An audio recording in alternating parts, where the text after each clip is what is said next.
Hello and welcome to my channel. I hope you enjoy this story. I'm going to try and upload a new story each day. The Cryptkeeper's Bargain. Part 1. Unearthly Silence. Holly Arnold wasn't like the others who found solace in the Isle of Wight's quaint countryside. As the daughter of a local fisherman and a lifelong resident, she was well acquainted with its rolling hills, salt-sprayed cliffs, and sleepy villages. But Holly had always been drawn to the island's darker side. To her, the ancient graveyards and forgotten ruins held a certain allure, a cult to something she couldn't quite name. She worked as a village gravedigger, a job that suited her fine. It was solitary, and she liked that. The dead didn't talk back, didn't judge. They just rested. Or so she believed. One bleak autumn evening, as the sun dipped beneath the horizon and shadows swallowed the landscape, Holly was finishing up a burial at the old churchyard of St. Margaret's. The wind howled through the crooked headstones, and leaves skittered across the damp earth like whispers of forgotten voices. The last rays of daylight faded, and the familiar unease that came with nightfall crept over Holly.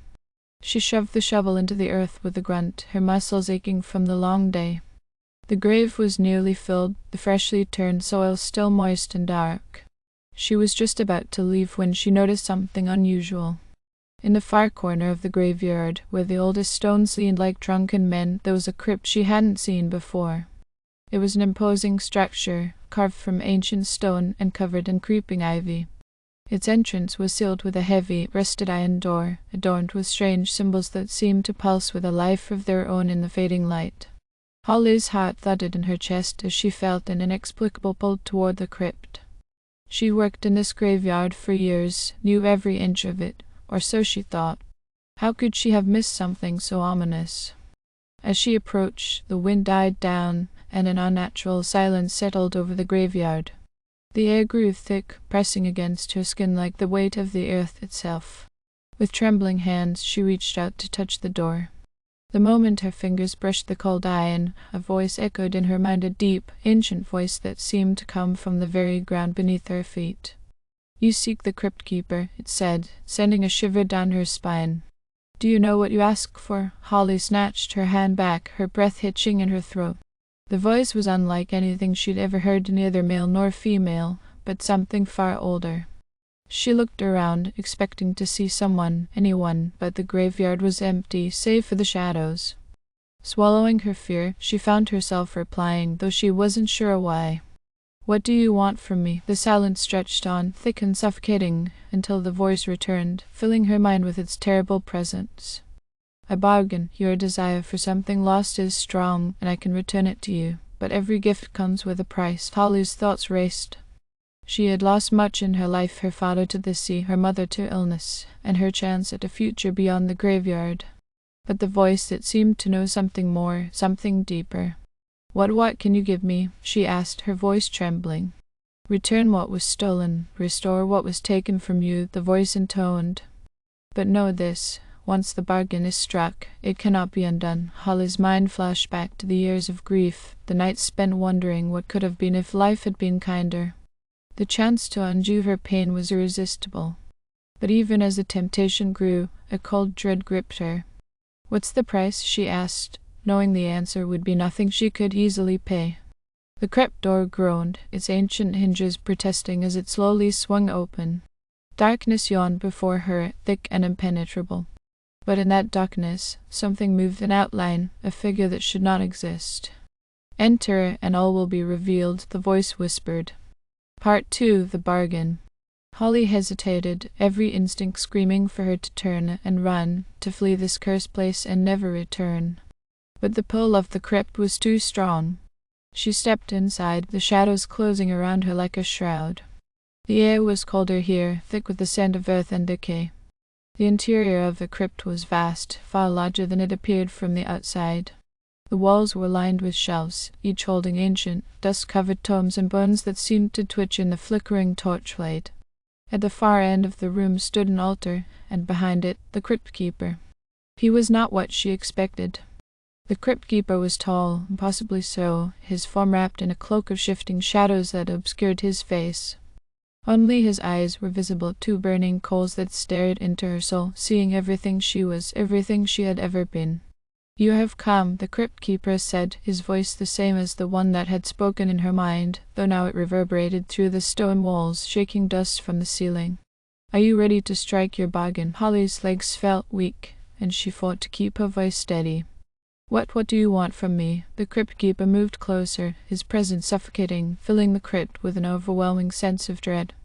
"A life for a life," he said simply.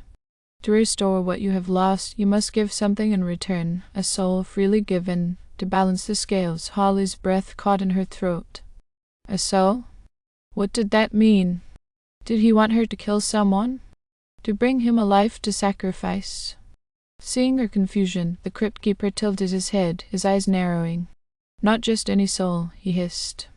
"Your soul, your essence, your very being. In exchange, I will return what was taken from you." She stared at him, horrified. Her soul, she had heard tales of such things, of deals with devils and spirits that ended in ruin.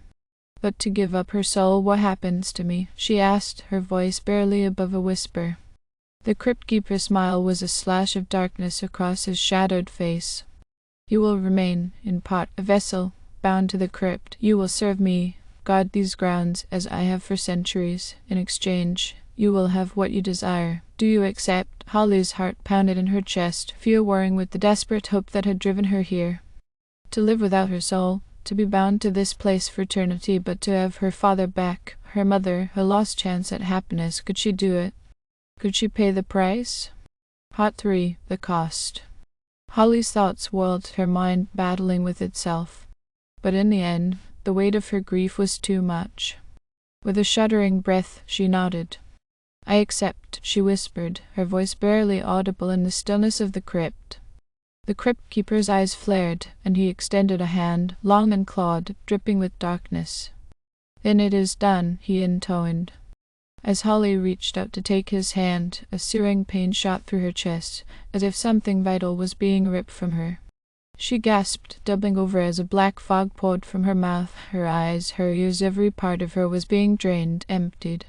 The fog swirled around the Cryptkeeper's hand, absorbed into his shadowy form, and as it did, Holly felt herself slipping away. The pain faded, replaced by a cold numbness. She was aware of her body, but it felt distant, like a forgotten memory. The Cryptkeeper stepped back, and Holly watched in horror as her own form remained standing before him, but she was no longer inside it. She was a wraith, a ghost tethered to the crypt, bound to its walls in darkness. The Cryptkeeper looked at her with something resembling pity. "Your soul is mine now, Holly Arnold, but as promised, your loved ones will be returned." He waved a hand, and the darkness around her shimmered, revealing images, her father, standing on the shore, waiting for her, her mother, healthy and smiling, preparing a meal in their old cottage, the life she had longed for, whole and complete. But as she reached out to touch them, to feel their warmth, they faded, replaced by cold stone and the relentless, suffocating darkness of the crypt. Holly screamed, a soundless wail that echoed through the crypt, but there was no one to hear. The Cryptkeeper turned away, his form dissolving into the shadows as he returned to his eternal vigil. Part 4. The Keeper. Time lost all meaning for Holly. Days, months, years, they blurred together in the endless twilight of the crypt. She wandered the dark corridors, her one solid form now a mere shadow, a whisper on the wind. The crypt had become her prison, and she its guardian. She watched as new graves were dug above, as families mourned, as life went on without her. And always she felt the pull of the crypt, the weight of her bargain pressing down on her soul, what little of it remained. The villagers spoke of the crypt in hushed tones, of the strange lights they saw flickering in the graveyard at night, of the whispers the villagers spoke of the crypt in hushed tones, of the strange lights they saw flickering in the graveyard at night, of the whispers that drifted through the fog-laden air. They didn't know what had happened to Holly Arnold, but they knew something was different. The old churchyard, once just a somber place of rest, had become something more, a place of fear and superstition. Holly had lost count of the years since she had struck her bargain with the Cryptkeeper. She was no longer the woman she had been, her memories faded and fragmented. She knew only the crypt and her duty to guard it. The Cryptkeeper had made her into a warden of the dead, a silent sentinel who watched over the graves and kept the darkness at bay. But she wasn't alone in the crypt. Over time, she became aware of other presences, faint at first, but growing stronger. These were the souls of those who had made their own bargains, other poor, desperate souls who had sought the Cryptkeeper's help. Each one had paid their price, and now they, too, were bound to the crypt. Some were like her, ghosts tethered to the stone walls, their forms barely visible in the gloom. Others were more monstrous, twisted by their own greed and fear, their shapes unrecognizable, their minds shattered. They lurked in the deepest corners of the crypt, waiting for their chance to escape, but they never could. The Cryptkeeper's power was absolute, and they were all prisoners within his domain. Holly often found herself drawn to the altar at the center of the crypt, where she had first made her bargain. It was there that she felt the pull of her lost life the strongest, the memories of her family just out of reach. She would stand before the altar for hours, her mind drifting through the fragments of her past, trying to piece together who she had once been. But no matter how hard she tried, the memories were always elusive, slipping away like sand through her fingers. The Cryptkeeper had taken everything from her, her soul, her identity, her future. All that remained was her duty, her endless vigil over the crypt. And so, the years passed, the world above moving on while Holly remained trapped in the darkness.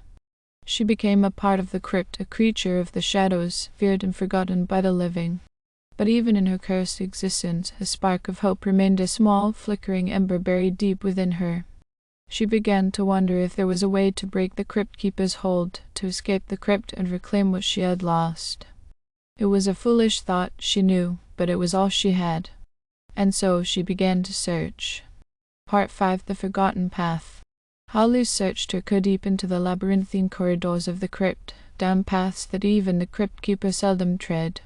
These were the oldest parts of the crypt, ancient tunnels that predated the churchyard above by centuries, perhaps even millennia. The walls were carved with strange symbols, similar to those on the crypt door, and the air was thick with a sense of malevolence. As she ventured deeper, the other souls grew restless. They whispered warnings, tried to pull her back, but Holly ignored them. She knew that if she was to find any hope of escape, it would be here, in the forgotten depths of the crypt. The darkness pressed in on her, and the air grew colder with each step. But she pressed on, driven by a determination she hadn't felt in years. Her mind was clear now, the fog of her existence lifting as she delved deeper into the crypt's secrets. Finally, she came to a chamber unlike any she had seen before.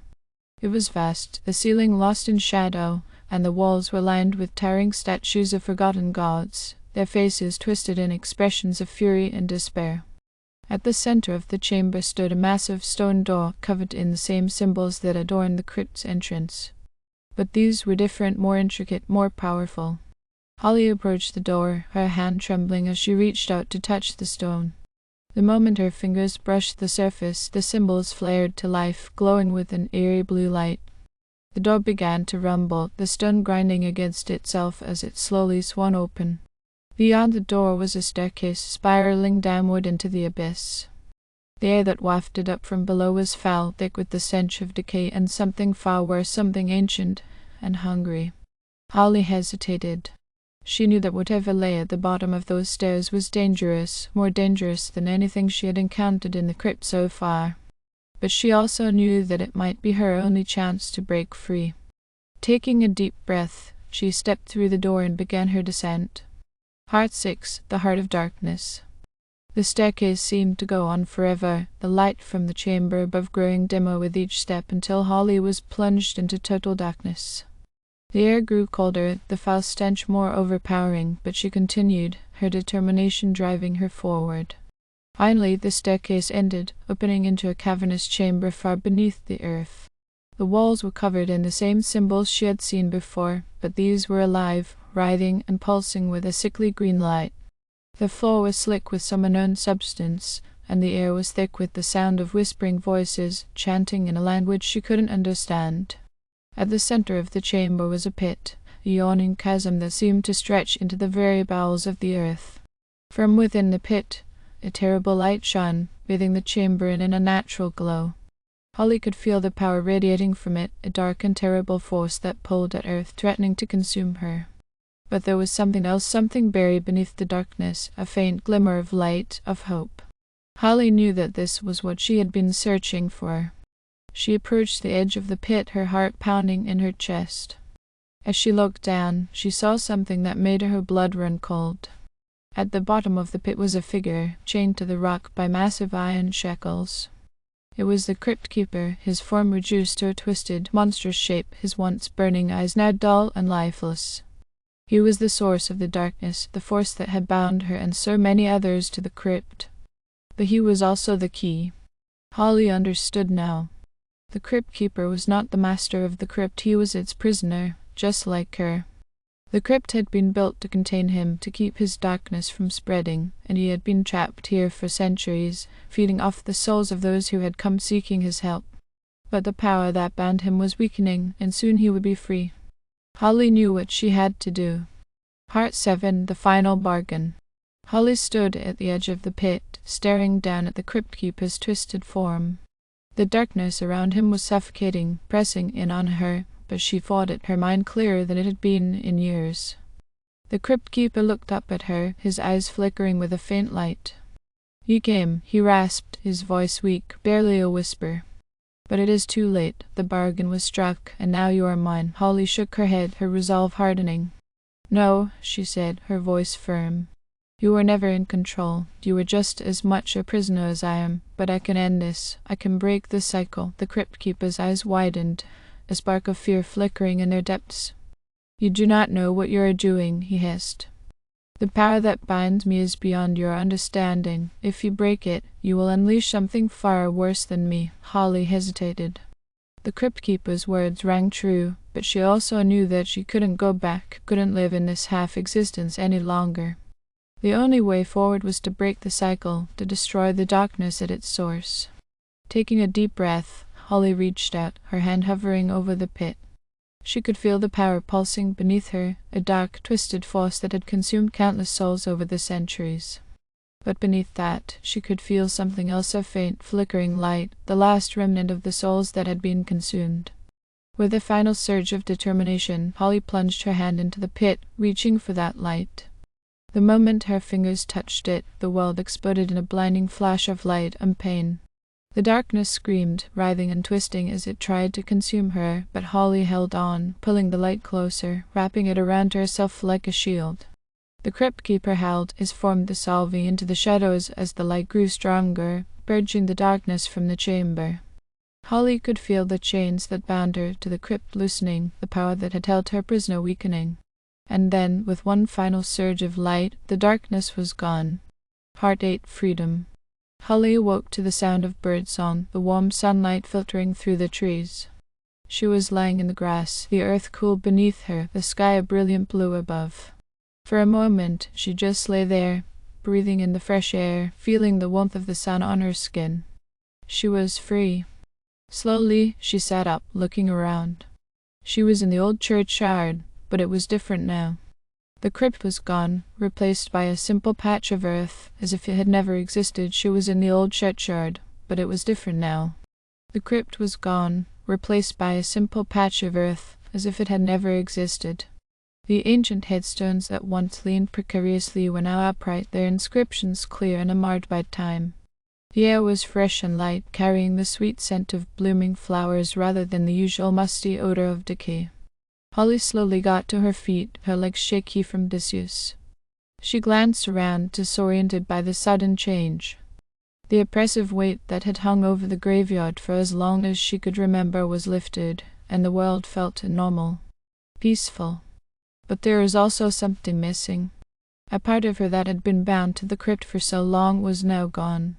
She felt lighter, freer, but also a little empty. She touched her chest, expecting to feel the familiar coldness that had settled there ever since she made her bargain with the Cryptkeeper, but instead she felt warmth, the steady thrum of her heartbeat. She was alive. The realization hit her like a wave, overwhelming her with emotion. She was alive, truly alive, for the first time in years. The bargain was broken, the darkness purged, and she had been given a second chance. Tears filled her eyes as she looked around the transformed graveyard. She was free, but she wasn't the only one. The souls that had been trapped with her, the other victims of the Cryptkeeper's bargains, were also gone.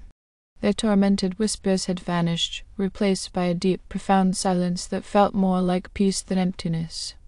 As she stood there, letting the reality of her freedom sink in, she noticed something on the ground where the crypt had once stood. Kneeling down, she found a small, smooth stone, unlike any of the weathered gravestones around her. It was polished and warm to the touch, glowing faintly with a soft, inner light.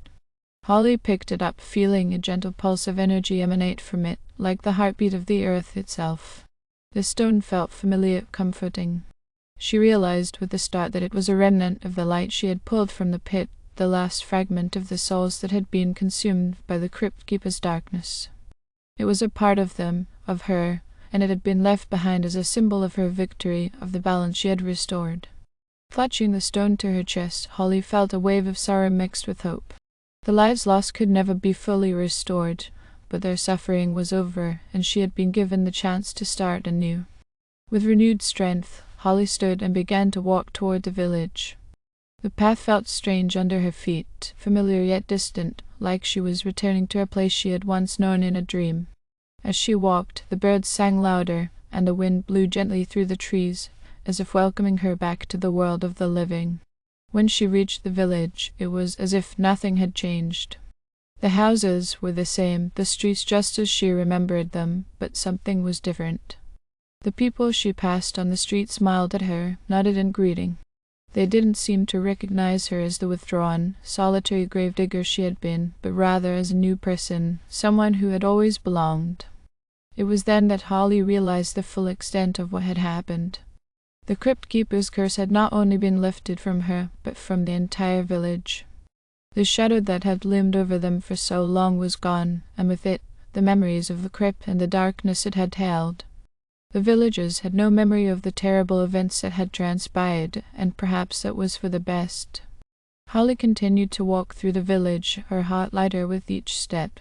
She wasn't sure what she would do now, where she would go, but she knew that she was free to choose.